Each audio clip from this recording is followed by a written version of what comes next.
بسم اللہ الرحمن الرحیم۔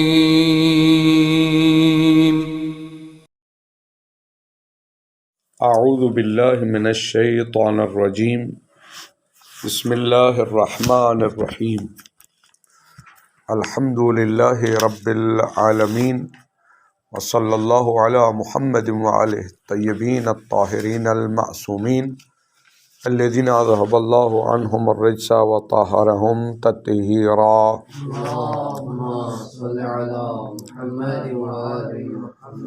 والاولی بمیراثہ اولی باحکامہ، بمعنی ان الوارث اولی ممن لیس بوارث وان کان قریبا۔ توجہ فرمائیں، یہاں سے یہ بیان کرنا چاہتے ہیں کہ جو میت کے احکام ہیں ان کو بجا لانے میں زیادہ کن کا حق بنتا ہے، یا وارث کون ہے، اولا کون ہے، کن کے پاس حق ولایت ہے ان احکام کو بجا لانے میں۔ تو شہید اول کی یہ عبارت کا خوبصورت جملہ ہے اور اس میں بہت سارے مطالب چھپے ہوئے ہیں۔ فرماتے ہیں کہ والاولی بمیراثہ اولی باحکامہ، جو شخص میراث میں اولا ہے وہ میت کے احکام انجام دینے میں بھی اولا ہے، ٹھیک ہے۔ یعنی جو وارث ہے میت کا تو وہی ان احکام کو انجام دینے کا وارث بھی وہی ہے، ٹھیک ہے جی، یہ قاعدہ کلیہ ہو گیا۔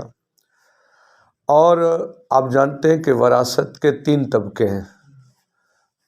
جب تک پہلے طبقے کا کوئی وارث موجود ہو، جیسے وہ اولاد اور باپ، تو پھر ان کے پاس حق ولایت ہے ان میت کے احکام کو انجام دینے کا۔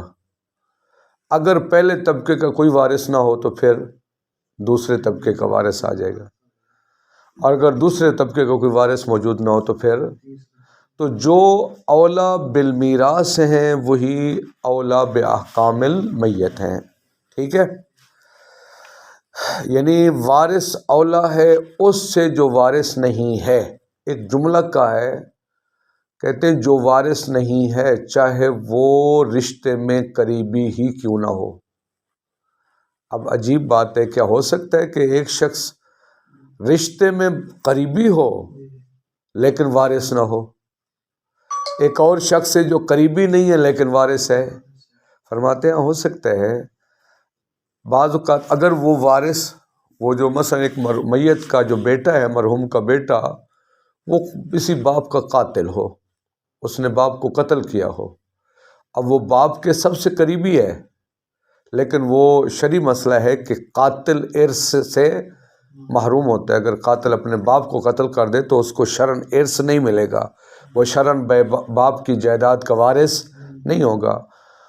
اب میت کا بھائی بھی موجود ہے فرض کریں، اور اس کا بیٹا بھی ہے، تو بیٹا زیادہ قریبی ہے لیکن قاتل کی وجہ سے وہ وارث نہیں ہے، قریبی ہے لیکن وارث، لہذا جو وارث ہوگا پھر وہ اس پہ کیا رکھے گا۔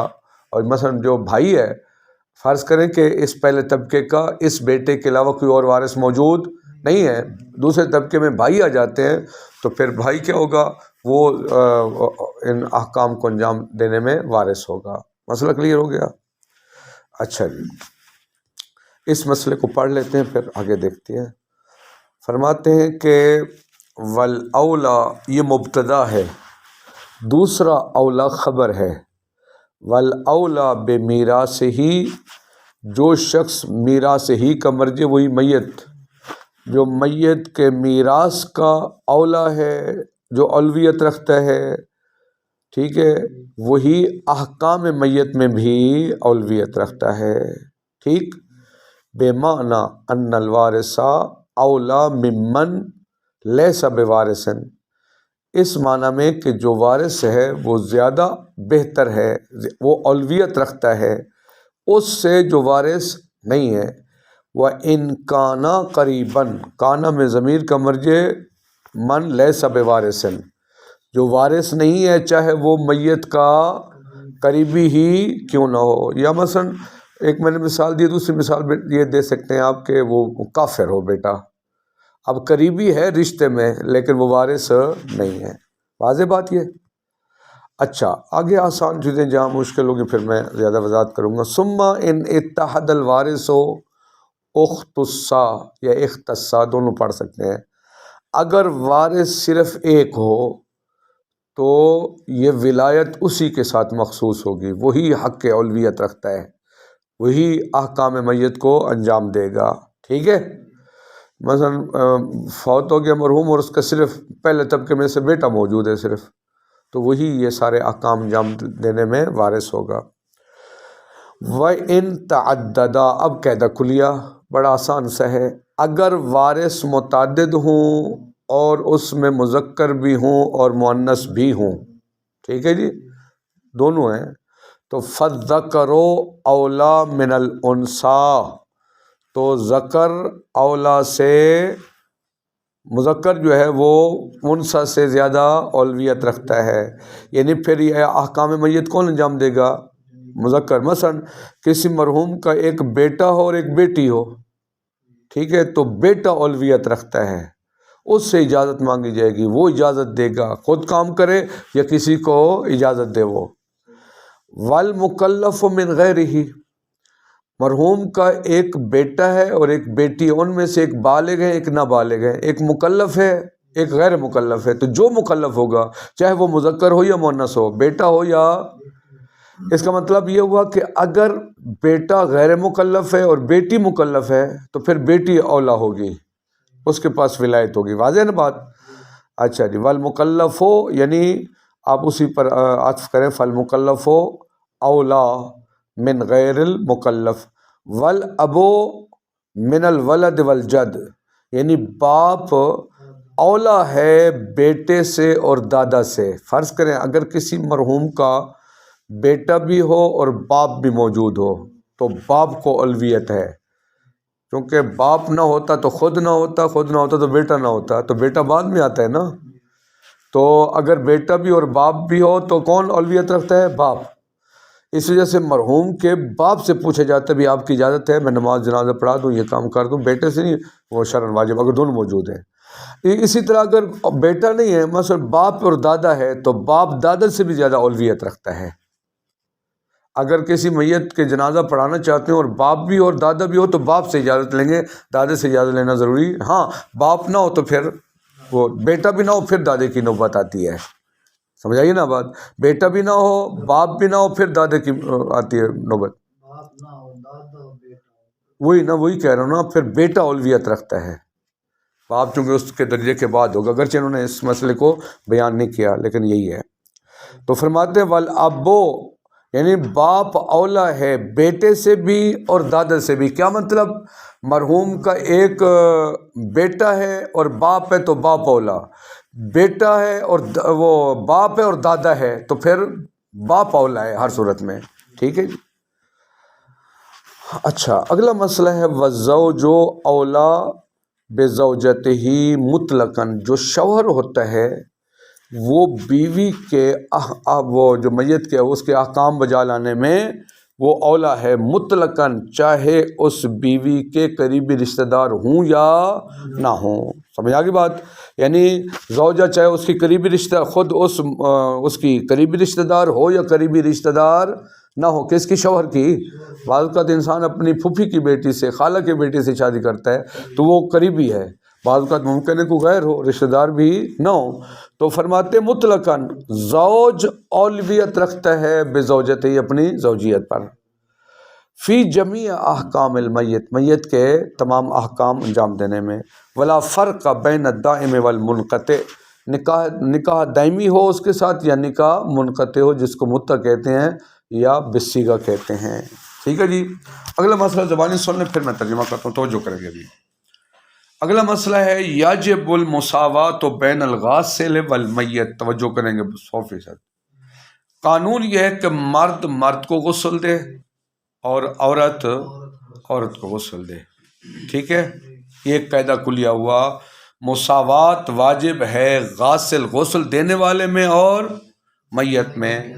میت مرحوم کی مرد ہے تو مرد غسل دے، اگر عورت کی ہے تو اگر وارث اور ولی مخالف ہو، یعنی جو فوت ہوا ہے مثلا میت مرد کی ہو اور وارث کیا ہو صرف بیٹی ہو، یا بیٹی فوت ہوئی ہو اور وارث کون ہو باپ ہو، تو وہ خود تو غسل نہیں دیں گے نا، وارث ہے لیکن خود غسل وہ کیا کریں گے؟ پھر وہ مماثل کو اجازت دیں گے. وہ بیٹی فوت ہو گئی ہے، باپ اس کا وارث ہے نا، وہی تو باپ وارث ہے لیکن باپ جنس میں مخالف ہے، خود نہیں دے گا لیکن وہ کیا کرے گا؟ کسی کو اور عورت کو اذن دے گا، وہ جا کر اس کو کیا کرے گی؟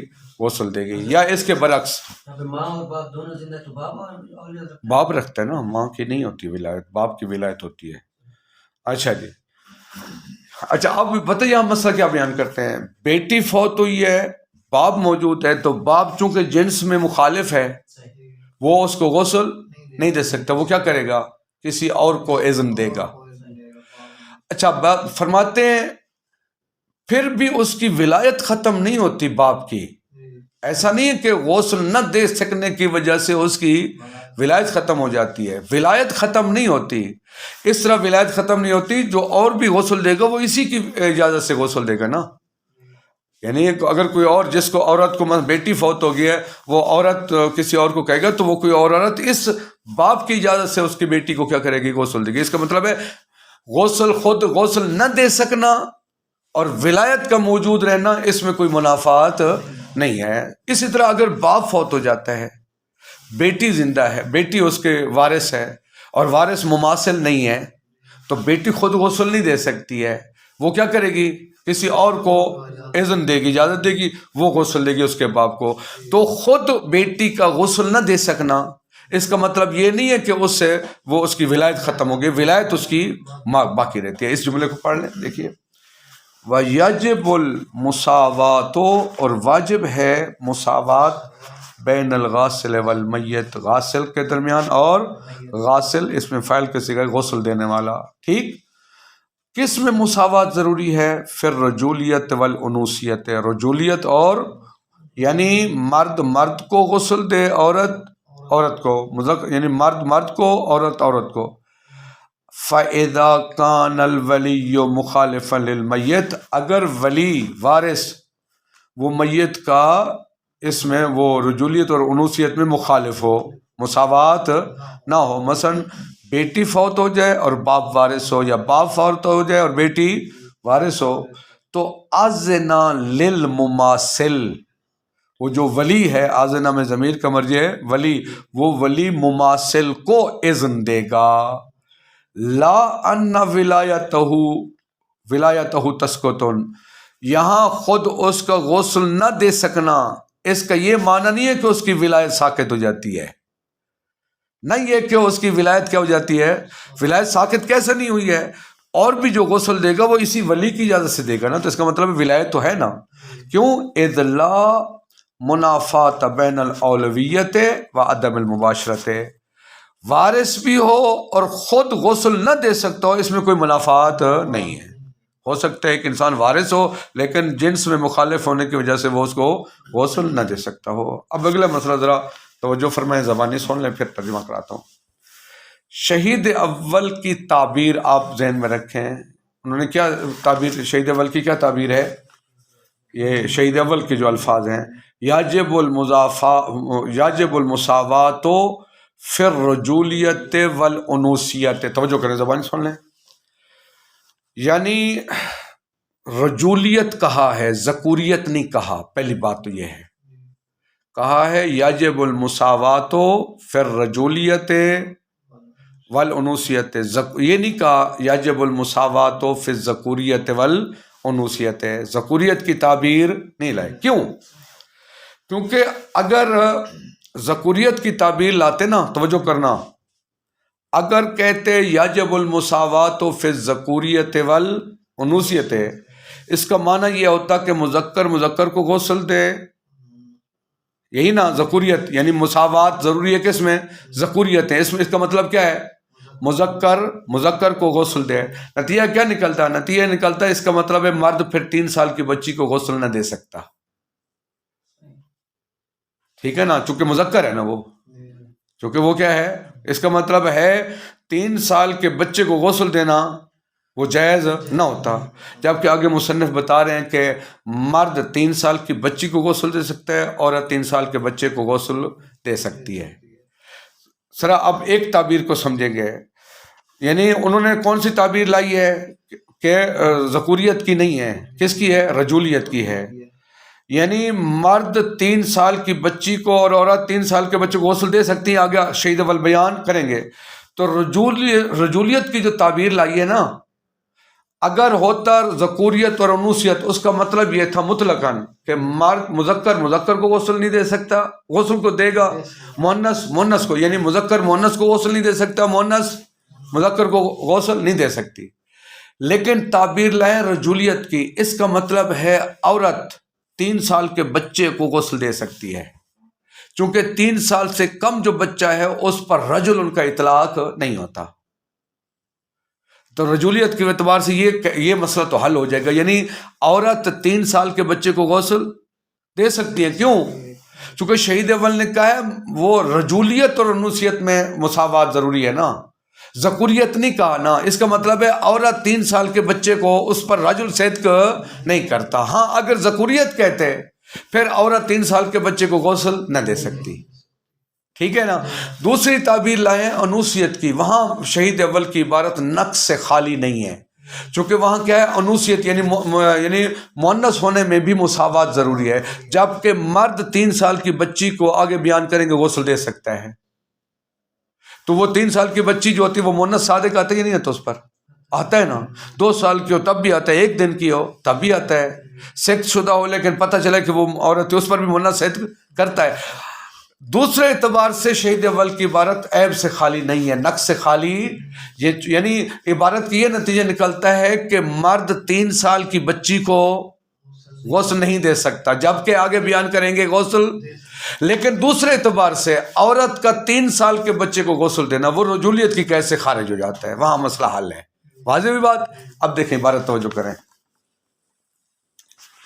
وَقَيَّدَ بِالرَّجُولِيَّةِ، شہید اول نے رجولیت کی قید لگائی ہے، یعنی کہا ہے یجب المساوات فی الرجولیت، یہی کہا ہے نا، رجولیت کی قید لگائی ہے، ٹھیک ہے، لِأَلَّا يَخْرُجَ تَغْسِيلُ كُلٍّ مِّنَ الرَّجُلِ وَالْمَرْأَةِ، تاکہ خارج نہ ہو مرد اور عورت میں سے ہر ایک کا غسل دینا، ابن 3 سنین و بنت 3 سنین، ان 3 سال کے بچے کو اور 3 سال کی بچی کو، ٹھیک ہے۔ کیوں یہ وہ رجولیت کی قید سے وہ کیوں خارج ہو جاتے ہیں؟ یعنی لِانْتِفَاءِ وصف الرجولیت فی المغسل الصغیر، توجہ فرمائیں، شہید اول کی عبارت کی وضاحت کرنے میں شہید ثانی نے شروع میں بتا دیا کہ شہید ثانی نے بتایا کہ دونوں صورتوں میں آپ وہ یعنی دو خارج ہو جاتے ہیں نا، وہ مرد کا 3 سال کی بچی کو غسل دینا یا عورت کا 3 سال کے بچے کو غسل دینا۔ اچھا ایک تو واضح ہے، کس طرح؟ یعنی عورت 3 سال کے بچے کو غسل دے سکتی ہے، عورت 3 سال کے بچے کو غسل دے سکتی ہے، کیوں؟ لِانْتِفَاءِ وصف الرجولیت، چونکہ رجولیت کا وصف منتفی ہو جاتا ہے فی المغسل الصغیر، جس کو غسل دیا جا رہا ہے اگر وہ 3 سال سے کم ہو۔ عورت اگر 3 سال، صغیر کا ہے بچہ، اگر عورت 3 سال کے بچے کو غسل دے، ٹھیک ہے، تو چونکہ وہ 3 سال کے بچے کو رجل نہیں کہتے، ٹھیک ہے نا، لہذا وہ غسل دے سکتی ہے، کلیئر ہے۔ لیکن وَمَا ذَلِكَ لَا يَخْرُ مِنَ الْقَصُورِ، لیکن اس کے باوجود شہید اول کی عبارت نقص اور عیب سے خالی کما لا یخفا پر مخفی نہ ہو۔ کیوں؟ ٹھیک ہے رجولیت کی قید سے عورت 3 سال کے بچے کو غسل دے سکتی ہے، لیکن اگر دوسری قید ہے انوثیت کی، اس کا مطلب ہے پھر مرد 3 سال کی بچی کو غسل نہیں دے سکتا، اس کو مطلب، جبکہ وہ آگے خود بیان کریں گے اس کو غسل دے سکتا ہے۔ کلیئر کی بات؟ اچھا جی، اگلا مسئلہ زبانی سنیں جی، اگلا مسئلہ عبارت کیا ہے؟ وَإِنَّمَا يُعْتَبَرُ الْمُمَاثَلَةُ فِي غَيْرِ الزَّوْجَيْنِ۔ توجہ فرمائیں، یہ زبانی مسئلہ سن لیں۔ کہتے ہیں کہ میاں بیوی میں مماثلت، ٹھیک ہے نا، مماثلت ضروری ہے یا نہیں ہے؟ غیر زوجین میں مماثلت ضروری ہے، میاں بیوی میں مماثلت ضروری ہو ہی نہیں سکتی ہے نا، میاں بیوی میں مماثلت نہیں ہو سکتی ہے۔ تو یہ جو ہم نے کہا نا مماثلت، یہ معتبر ہے غیر زوجین میں۔ جو میاں بیوی ہیں وہ ایک دوسرے کو غسل دے سکتے ہیں، حتیٰ حالت اختیاری میں بھی، حتیٰ مماثل موجود ہے، حالت اضطرار مماثل کیا ہے؟ موجود ہے، یعنی مرد فوت ہو گیا، بھائی رشتہ دار سارے موجود ہیں اور مرد موجود ہیں، وہ پھر بھی زوجہ اس کو غسل دے سکتی ہے۔ زوجہ فوت ہو جائے تو پھر وہ جو ماں ہے، وہ شوہر، وہ اس کو غسل دے سکتے، بے شک اور مماثل عورتیں موجود ہی کیوں نہ ہوں، ٹھیک ہے جی۔ اچھا، لیکن دلیل کیا ہونی چاہیے؟ مرد اپنی بیوی کو غسل دے سکتے، وہ پہلے بتا چکے ہیں، چونکہ وہ میت کے حکام انجام دینے میں مرد اولا ہے، ٹھیک ہے نا، اس کے پاس ولایت ہے، اس کے پاس حق ولایت ہے، وہ وارث ہے اس کا، تو وہ اپنی بیوی پر ولایت رکھتا ہے، ٹھیک ہے، تو لہٰذا وہ احکام پہلے بتا چکے ہیں، جو میراث میں بھی وہی اولا ہے نا، تو باقی احکام میں بھی وہ کیا ہوگا؟ اولا ہوگا، وہ ولایت رکھتا ہے۔ اس وجہ سے عورت کیوں غسل دے سکتی ہے اس کو؟ کیا عورت شوہر کی وارث ہوتی ہے؟ نہیں ہوتی ہے۔ ہاں، ایک صورت میں وارث ہو سکتی ہے، جب میت کا کوئی اور ورثہ موجود نہ ہو سوائے اس بیوی کے،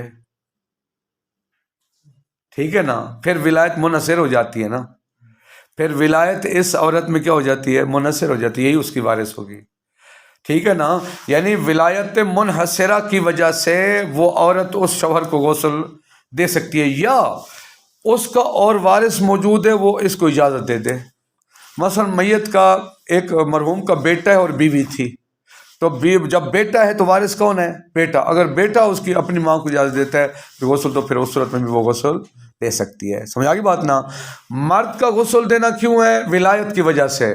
عورت یا تو کسی حد تک اس کی ولایت منحصرہ کی وجہ سے، یا اگر اس کا جو ولی ہے وہ اس کو اجازت دے۔ اس مطلب کو دیکھیں عبارت میں، فرماتے ہیں کہ وَإِنَّمَا يُعْتَبَرُ الْمُمَاثَلَةُ، یہ مماثلت معتبر ہے، فی غیر الزوجین، غیر زوجین میں، خود جو زوجین ہیں، فَيَجُوزُ لِكُلِّ مِنْهُمَا تَغْسِيلَ صَاحِبِهِ، ان میں سے ہر ایک اپنے ساتھی کو غسل دے سکتا ہے، اختیاراً، حالت اختیاری میں۔ سمجھ آ گئی بات نا؟ مرد اپنی بیوی مرحومہ کو، بیوی اپنے شوہر مرحوم کو غسل دے سکتی ہیں، حتیٰ اگر حالت اضطرار نہ بھی ہو، حالت اختیار ہو۔ فالزوج بالولایت، اب وہ وجہ بتا رہے ہیں زوج کیوں غسل دے گا، چونکہ اس کے پاس ولایت ہے، ولایت کی وجہ سے، یعنی وہ زوج جو ہے وہ حق ولایت رکھتا ہے، ٹھیک ہے جی۔ والزوجۃ معها او باذن الولی، زوجہ بھی ولایت کے ساتھ، لیکن ولایت کب؟ جب منحصر ہو اسی زوجہ میں، او باذن الولی، یا ولی کے اذن سے، جو میں نے مثال دی تھی۔ سمجھ آ گئی بات؟ کلیئر ہے؟ آگے، والمشہور انہ من وراء الثیاب، توجہ فرمائیں، مشہور یہ ہے کہ یہ ایک میاں بیوی انہی سے مربوط مسئلہ ہے، ایک دوسرے کو جب غسل دیں تو انہی وہ کپڑوں کے نیچے دیں۔ وَإِن جَازَ النَّظَرُ، اگرچہ نظر نگاہ کرنا جائز ہے، البتہ اس نگاہ کرنے میں اختلاف ہے فقہاء کے درمیان، بعض سمجھتے ہیں حرام ہے، یہ فرما رہے ہیں اگرچہ نظر کرنا جائز ہے، لیکن پھر بھی اسی کپڑوں کے نیچے اس کو غسل جو دے سکتے ہیں آپ۔ اچھا، جب کپڑوں میں غسل دیں گے، کپڑے نجس ہو جائیں گے نہیں ہو جائیں گے؟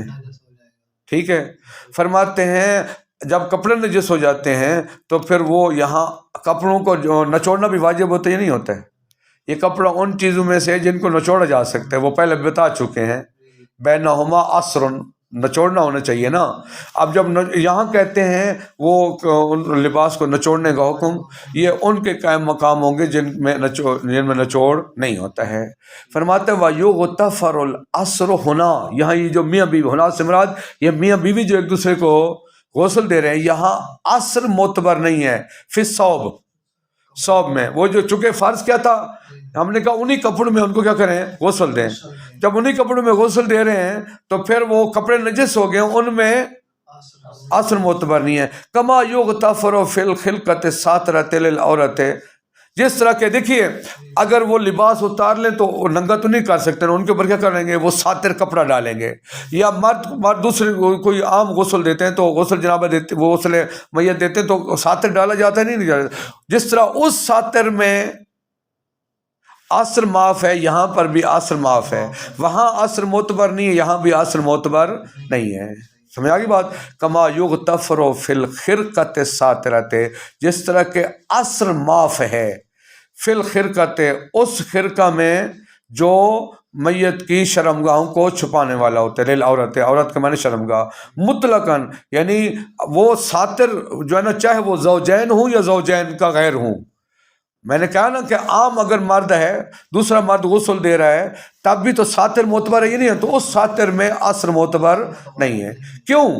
اجراء لہما، لہما کا مرجع صوب اور خرقہ، صوب اور خرقہ کو قائم مقام بناتے ہوئے مجرا ما لا یمکن عصرہ، اس کا قائم مقام بنائیں گے جس میں عصر کیا ہے، وہ معتبر ممکن نہیں ہے، جن میں عصر ممکن نہیں ہے. جیسے آپ کے برتن نجس ہو جاتے ہیں، آپ کا بدن نجس ہو جاتا ہے، پتھر لکڑی نجس ہو جاتے ہیں، تو ان میں عصر معتبر وہ ممکن نہیں ہے، تو ان کے قائم مقام بناتے یہاں پر عصر کیا ہوگا، معاف ہوگا. اگلا مسئلہ ولا فرق فی الزوجۃ، ہم نے کہا کہ زوجین میں مماثلت والا مسئلہ نہیں ہے، وہ مماثلت غیر زوجین میں ہوتا ہے. زوجین ایک دوسرے کو غسل دے سکتے ہیں. اب فرق نہیں ہے، وہ زوجہ بین الحرۃ، وہ اس کی وہ آزاد ہو، والامۃ، یا وہ کیا ہو، کنیز ہو. لیکن شرط یہ ہے کہ اس کنیز نے کسی اور سے شادی نہ کی ہوئی ہو. والمدخول بہا وغیرہ، اور کوئی فرق نہیں ہے چاہے شادی یعنی نکاح کے بعد اس سے ازدواجی تعلقات قائم ہوئے ہوں یا ازدواجی تعلقات قائم، ازدواجی تعلقات قائم ہونے کو کہتے ہیں دخول، یعنی دخول کیا ہو، مباشرت کی ہو یا مباشرت نہ کی ہو. ٹھیک ہے. اگلی عبارت ایک نیا مسئلہ ہے، توجہ فرمائیں گے. وہ عبارت دیکھ لیں پہلے. والمطلقۃ رجعیۃ زوجۃ، والمطلقۃ مبتدا ہے اور زوجۃ اس کی خبر ہے. زبانی سن لیں مسئلہ. کہتے ہیں کہ سوال یہ ہے کہ کیا کوئی شخص اپنی طلاق یافتہ بیوی مطلقہ اس کو غسل دے سکتا ہے یا نہیں دے سکتا؟ اسی طرح یعنی عورت مر جائے، وہ اس کی مطلقہ تھی، کیا یہ اس کو غسل دے سکتا ہے یا غسل نہیں دے سکتا؟ شوہر فوت ہو جائے، کیا وہ مطلقہ طلاق یافتہ اپنے شوہر کو غسل دے سکتی ہے یا غسل نہیں دے سکتی؟ سوال یہ ہے. کلیئر ہو گیا مسئلہ سوال؟ کہتے ہیں جواب ہم دیتے ہیں مطلقہ کی چند اقسام ہیں.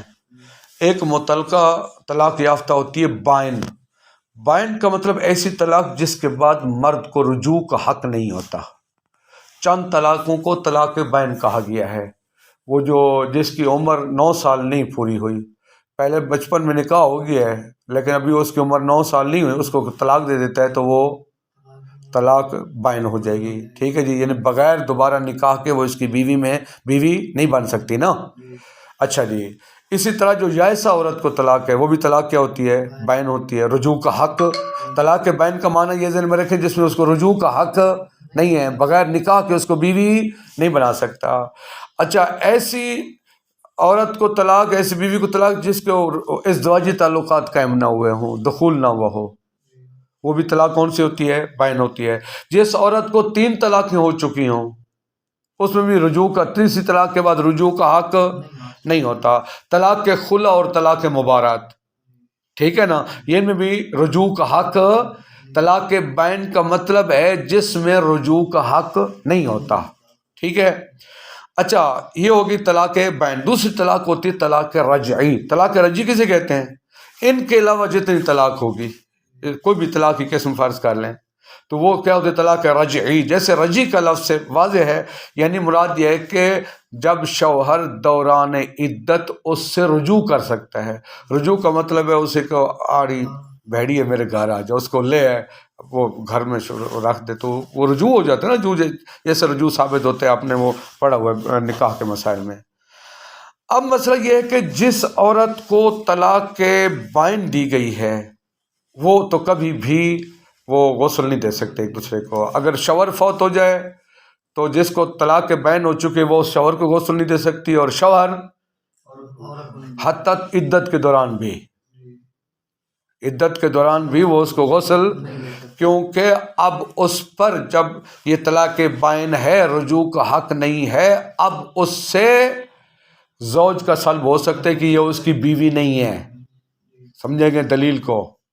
لیکن اگر وہ کیا ہو، وہ طلاق رجعی ہو، طلاق رجعی میں چونکہ زوجیت سلب نہیں ہوئی اب تک، جب تک وہ عدت میں ہے، جب تک خاتون عدت میں ہے، اب بھی اس پر زوجہ ہونے کا اطلاق حقیقتاً ہے، ابھی اطلاق سلب.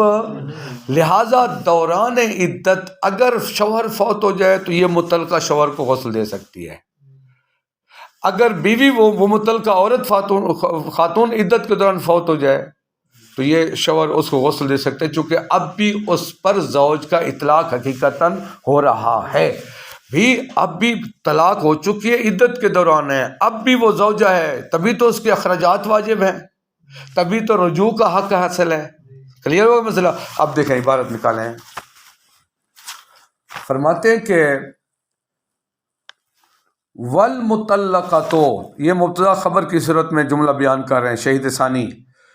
جس والمطلقۃ، اور وہ عورت جس کو طلاق دی گئی ہو، رجعیتاً، طلاق کون سی ہو؟ طلاق رجعی ہو.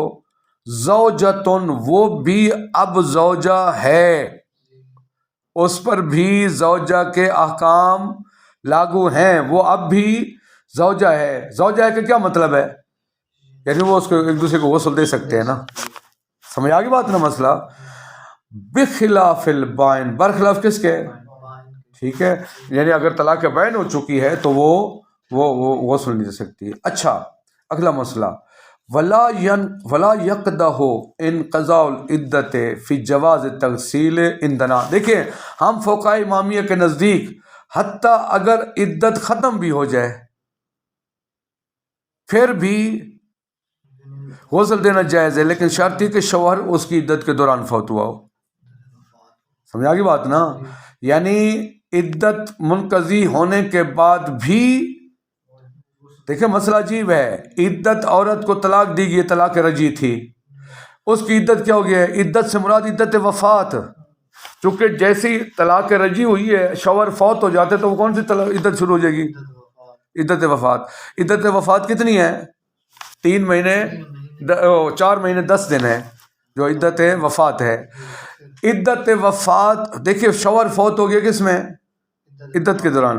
عدت وہ کہتے ہیں اب حتیٰ عدت منقضی ہو جائے تب بھی ہمارے فقہاء کے نزدیک وہ غسل دے سکتی ہے. ٹھیک ہے، حتیٰ مزید آگے اگر وہ انقضاء عدت کے بعد کسی اور مرد سے شادی کر لے، تب بھی اگر عدت کے دوران اس کا شوہر فوت ہوا تھا، بے شک ذہن قبول نہ کرے، یہی شریعت ہے، یہی تسلیم ہے، ہمیں تسلیم کرنا پڑے گا. فقہاء کا فتویٰ یہی ہے. عدت وفات ختم ہو جائے اور پھر بھی اچھا اس کے بعد وہ کسی اور مرد سے شادی بھی کر لے، پھر بھی وہ اگرچہ فرض بعید ہے، لیکن شرط یہ ہے کہ شوہر عدت کے دوران فوت ہوا ہو. مثال میں دیتا ہوں، آج کے دور میں شاید فرض اتنا بعید نہ ہو. دیکھیے دو مسئلے علیحدہ. ایک دفعہ کہ طلاق اس کو ہوئی ہے، ٹھیک ہے، طلاق بائن نہیں ہے، طلاق رجعی ہے، ٹھیک ہے، طلاق دی ہے، دوران عدت شوہر فوت ہو جاتا ہے تو بسم اللہ غسل دے سکتی ہے. عدت ختم ہو جائے لیکن وہ شوہر پہلے فوت ہو گیا، عدت کے دوران فوت ہو گیا تھا، اچھا اب بھی وہ غسل دے سکتی ہے. عدت ختم ہو گئی ہے، شوہر فوت کے بعد عدت وفات شروع ہو گئی تھی نا، عدت وفات ختم ہو گئی ہے، شوہر فوت ہو گیا تھا، عدت کے دوران اس کو سرد خانے میں رکھ دیا گیا تھا وہ، ٹھیک ہے نا. وہ دوسرے مرد سے شادی کی عدت ختم ہو جاتی ہے، دوسرے مرد سے شادی کرتی ہے، پھر وہ اس کے غسل کفن، ابھی تک غسل نہیں ملا ہے اس کو، تو پھر ٹھیک ہے جناب نکال کے لے، وہ اس کو دینا چاہے تو غسل دے سکتی ہے۔ کیسے آپ کو ذہن تسلیم کرے یا نہ کرے، ایسی ہی ممکن ہے، ممکن ہے۔ ہاں وہ عدت وفات بھی ختم ہو گیا، حتیٰ اس نے کسی اور سے شادی بھی کر لی ہے۔ سنیں مسئلہ، ولا یقدح انقضاء العدت، عدت کا منقضی ہونا، لیکن شرط کیا ہے کہ شوہر کب فوت ہوا ہو، یہ بات بار بار دہراؤں، شوہر فوت ہوا ہو عدت کے دوران، اب عدت گزر بھی جائے، ہمارے نزدیک عدت کا ختم ہو جانا فی جواز تغسیل لا یقدح، نقصان نہیں پہنچاتا، ضرر نہیں پہنچاتا، عدت کا ختم ہونا کس میں ضرر نہیں پہنچاتا، فی جواز تغسیل، غسل کے جائز ہونے میں، انتنا ہم فقہاء امامیہ کے نزدیک، بل لو تجوزت، حتیٰ اگر انقضاء عدت کے بعد وہ عورت شادی کر لے، جاز لہا، تو اس کے لیے جائز ہے تغسیل ہو، اس اپنے عدت کے دوران مرحوم شدہ شوہر کو غسل دینا، وَإِن بَعْدَ الْفَرْض، اگرچہ فرض یہ اتنا بعید ہے، وہ کون مرد کہے گا اپنی بیوی دوسری، تم جا کر سب کو شوہر کو، یا پرانے زمانے تو سرد خانے نہیں تھے، اتنا عرصہ کیسے ڈیڈ باڈی پڑی رہے، یعنی ڈیڈ باڈی اتنا عرصہ پڑی رہے اور خراب بھی نہ ہو، چونکہ خراب ہو جائے گی پھر تیمم ہوتا ہے، ٹھیک ہے نا، پر فرض بعید ہے یہ کہتے ہیں۔ ٹھیک ہے، اگلا مسئلہ، وَقَضَا يَجُوزُ لِلرَّجُلِ تَغْسِيلُ مَمْلُوكَتِهِ غَيْرِ الْمُزَوَّجَةِ، اسی طرح جائز ہے مرد کے لیے اپنی مملوکہ کو غسل دینا، لیکن وہ مملوکہ غیر المزوجہ، جس نے کسی اور مرد سے شادی نہ کی ہو، وَإِن كَانَتْ أُمَّ وَلَدٍ، چاہے وہ مملوکہ ام ولد ہی کیوں نہ ہو، ٹھیک ہے جی، ام ولد اسے کہتی ہے اپنے شوہر مالک سے وہ بچہ رکھتی ہو، دون المکاتبہ، تو جو فرمائے ایک مکاتب غلام بھی ہو سکتا ہے اور مکاتبہ کنیز ہو سکتی ہے۔ مکاتبہ کسے کہتے ہیں؟ جس کے ساتھ شوہر مالک نے، مولا نے وہ قرارداد باندھی ہے، معاہدہ کیا ہے بھی تم 1,00,000 روپیہ دو، تم پھر آزاد ہو، تمہیں آزادی ہوگی، تم جاؤ کماؤ، اپنے علاقے میں جاؤ کمائی کرو، اس کے ساتھ معاہدہ ہو گیا ہے۔ جو مکاتبہ ہے اس کو غسل نہیں دے سکتا۔ مکاتبہ کی دو قسمیں، یا مطلقہ یا مشروطہ۔ مطلقہ وہ تو اسے کہتے ہیں جتنے فیصد پیسے دو گے، ہر مہینے 10,000 روپے دو تو 10% آزاد ہوگے، اس کہتے ہیں مطلقہ۔ مشروطہ یعنی مشروط ہے، جب تک پورے پیسے ادا نہ کرے اس وقت تک آزاد نہیں ہے۔ کہتے ہیں چاہے مکاتبہ مطلقہ ہو یا مکاتبہ مشروط ہو، وہ مکاتبہ کو غسل نہیں دے سکتا۔ سمجھ آگی بات؟ وَإِن كَانَتْ مَشْرُوطَةً، چاہے وہ مشروطہ ہی کیوں نہ ہو۔ دون العکس، اشتباہ نہیں کرنا ہے، مولا اپنی مملوکہ غیر مزوجہ کو غسل دے سکتا ہے، ٹھیک ہے نا، لیکن وہ اما، وہ کنیز اپنے مولا مرحوم کو غسل نہیں دے سکتی، عکس نہیں ہے۔ کیوں بھی؟ وہ تو دے سکتا تھا، یہ کیوں نہیں؟ لزوال ملک ہی کا مرجع ہے وہی مولا کی ملکیت ختم ہوگی، انہا فوت کی سے، اس سے انہا وہ جو اما سے اس کی جو ملکیت تھی وہ کیا تھی؟ ختم ہو گئی، لہذا اب اس کا اس سے کوئی تعلق نہیں ہے۔ نام لو کانت ام ولد غیر منقوحۃ لغیرہ عند الموت جازا، ہاں اگر وہ کنیز کیا ہو، ام ولد ہو، غیر منقوحۃ لغیرہ، کسی اور سے اس نے نکاح نہ کیا ہو موت کے وقت، تو جازا، پھر وہ غسل دے سکتی ہے۔ وصلی اللہ علی محمد وعلی